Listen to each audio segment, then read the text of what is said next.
വളരെയധികം സന്തോഷം. 2025 super cinema എന്ന മമ്മൂട്ടി കമ്പനിക്കും ഈ ടീമിനും ഹൃദയത്തിൻ്റെ ഭാഷയിൽ സന്തോഷം പങ്കുവയ്ക്കുകയാണ്. നമുക്ക് ഡൊമിനിക് എന്നൊരു സിനിമ ഇന്നലെ കണ്ടിരുന്നു, വളരെ ഇഷ്ടപ്പെട്ടിരുന്നു. ആദ്യം ഈ സബ്ജക്റ്റ് പറഞ്ഞപ്പോൾ എന്നോട് ഗദർ സാറിൻ്റെ ഇൻ്റർവ്യൂ പറഞ്ഞു, മമ്മൂക്ക പറഞ്ഞത് ഇതെങ്ങനെയാണ്, ഞാൻ പോലീസ് വേഷം ചെയ്തിട്ടുണ്ട്, ഒരു ഡിറ്റക്റ്റീവ് എങ്ങനെയാണ് ഈ സിനിമ എങ്ങനെ പോകുമെന്നൊരു സംശയം പ്രകടിപ്പിച്ചിരുന്നു. പക്ഷേ അതിനും അപ്പുറത്തേക്ക് മമ്മൂക്കായ ഫസ്റ്റ് ഹാഫിൽ നമുക്ക് വേണ്ടതെല്ലാം തന്നുകൊണ്ട് ഡാൻസ് വരെ സ്റ്റെപ്പ് വെപ്പിച്ചുകൊണ്ട് മമ്മൂക്കായ നമുക്ക് വീണ്ടും തിരിച്ചു തന്ന പോലെ തോന്നുകയാണ്. മമ്മൂക്ക എങ്ങനെയാണ് ഈ സിനിമ കണ്ടതിന് പ്രേക്ഷകരുടെ അഭിപ്രായങ്ങൾ കേട്ടിരുന്നു, കുറേ റിവ്യൂ കണ്ടിരുന്നു. മമ്മൂക്ക എങ്ങനെയാണ് ഇപ്പോൾ പ്രേക്ഷകരോട് അതിനെക്കുറിച്ച് പറയാവുന്നത്? പ്രത്യേകിച്ച് അവരുടെ അഭിപ്രായങ്ങളിൽ അവർക്ക് ഇഷ്ടപ്പെടാതിരിക്കാം. ഇഷ്ടപ്പെടുന്നവരുണ്ടാവും, കുറച്ച് ഇഷ്ടപ്പെട്ടവരുണ്ടാവും, കുറേ ഏറെ ഇഷ്ടപ്പെട്ടവരുണ്ടാവും, കുറച്ചുകൂടി ഇഷ്ടപ്പെടണമെന്ന് ആഗ്രഹിക്കുന്നവരുണ്ടാവും, കുറച്ചുകൂടെ നന്നാക്കാമെന്ന് ആഗ്രഹിക്കുന്നവരുണ്ടാവും, വളരെ നന്നായി എന്ന് പറയുന്നവരുണ്ടാവും. അങ്ങനെ പല ആൾക്കാരുണ്ടാവും.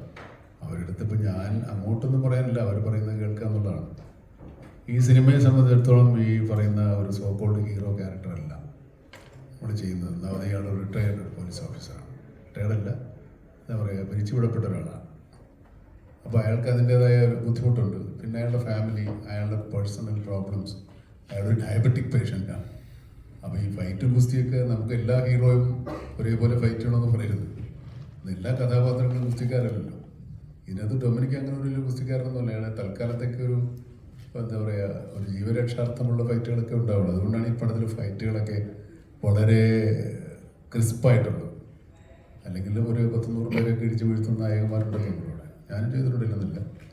പക്ഷേ ഇത് അങ്ങനത്തെ ഒരു കഥാപാത്രമല്ല. കുറച്ചുകൂടി റിയലിസ്റ്റിക് ആയിട്ട് കുറച്ചുകൂടി റൂട്ടഡ് ആകാൻ വേണ്ടിയാണ് കഥാപാത്രം അങ്ങനെ പറഞ്ഞത്. സാറ് പറഞ്ഞ് നമുക്ക് വേണം കുറച്ചുകൂടെ കൂട്ടാം, കുറച്ചുകൂടെ സ്വാഗ് ഉണ്ടാക്കാം.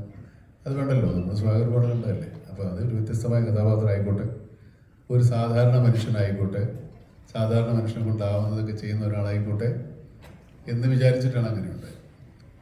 അപ്പോൾ അത് സ്വീകരിക്കപ്പെടുക എന്ന് പറയുന്നത് വലിയ കാര്യമാണ്. നമ്മുടെ സിനിമാ പ്രേക്ഷകൻ്റെ സിനിമാബോധങ്ങളുടെ വളർച്ചയാണ് അത് കാണിക്കുന്നത്. കാരണം ഇങ്ങനെയുള്ളൊരു കഥാപാത്രത്തെ നായകനായി കാണാനും അങ്ങനെയുള്ളൊരു ഇൻവെസ്റ്റിഗേഷൻ ത്രില്ലറിൽ അങ്ങനെ ഉള്ള സീനുകളും അങ്ങനെയുള്ള ആശയങ്ങളും ഉൾക്കൊള്ളാൻ അവർക്കൊണ്ട് സാധിക്കുന്നു എന്നത് വലിയ കാര്യമാണ്. വെൽക്കം.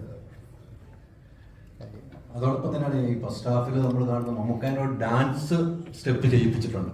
ഡാൻസ് പൊതുവെ മമ്മൂക്ക ചെയ്യില്ല എന്നാണ് ഗൗതം സാർ എന്നോട് പറഞ്ഞ ഇൻ്റർവ്യൂ. പക്ഷെ അത് ചെയ്യാം, പക്ഷെ അത് ഗംഭീരമായിട്ട് ചെയ്തിട്ടുമുണ്ടെന്നാണ് നമുക്ക് തോന്നുന്നത്. ചെറിയ സ്റ്റെപ്പുകളാണെങ്കിലും പ്രേക്ഷകരുടെ കയ്യിൽ നല്ലൊരു കയ്യടി മേടിച്ച സ്റ്റെപ്പുകളായിരുന്നു.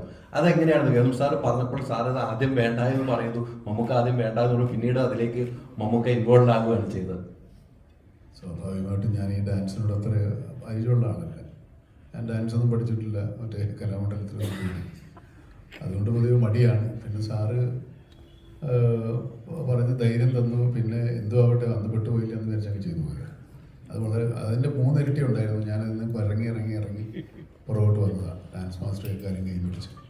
അതിപ്പോൾ എത്രത്തോളം മോശമായിട്ടുണ്ടോ അത്രത്തോളം ഉത്തരവാദിത്തം ഞാൻ ഏറ്റെടുക്കും.